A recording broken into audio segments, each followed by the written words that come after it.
The oxygenated blood enters the right atrium. The blood travels through the tricuspid valve into the right ventricle. The blood flows through the pulmonary valve into the pulmonary artery.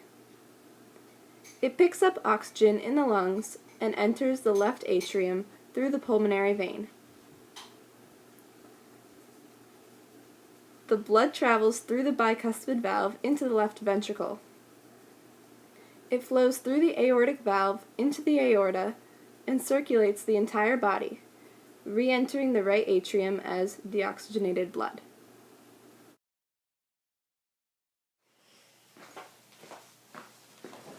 Hi, can you help me? Something's wrong with my dog.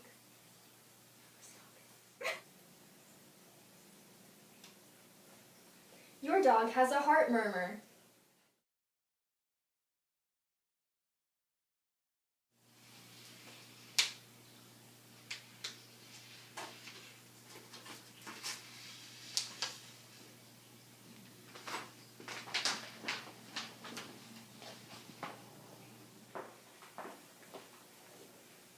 Here's your dog. This isn't my dog. Yes it is.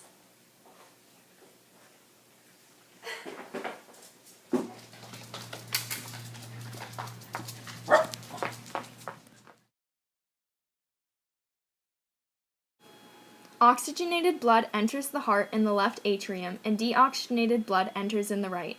The atria contract shortly after one another. Thus, part of the heart is filled with oxygenated blood, the greater part with mixed blood, and the other part with deoxygenated blood. During the ventricular systole, the blood is directed into the large arteries at the base of the heart, so that oxygenated blood is directed to the brain, mixed blood is directed to the body, and deoxygenated blood to the lungs.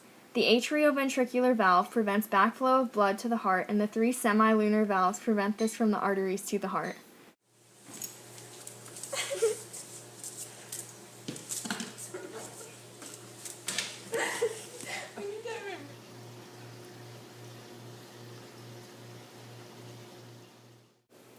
A fish heart is two-chambered. It has one atrium and one ventricle.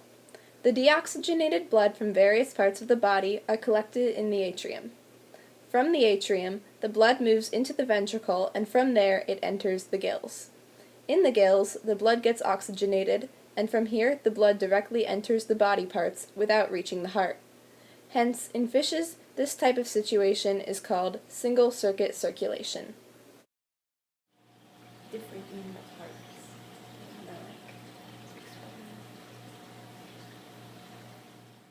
The earthworm, like many more complex organisms, has a closed circulatory system, meaning that its blood is confined to the blood vessels and its blood is recirculated so it gets maximum use.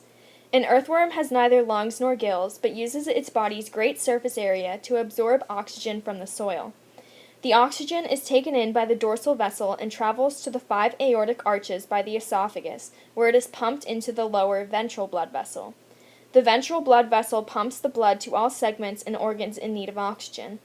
In each segment, there is a small blood vessel that sends the blood from the ventral blood vessel back to the dorsal blood vessel, thus completing the loop.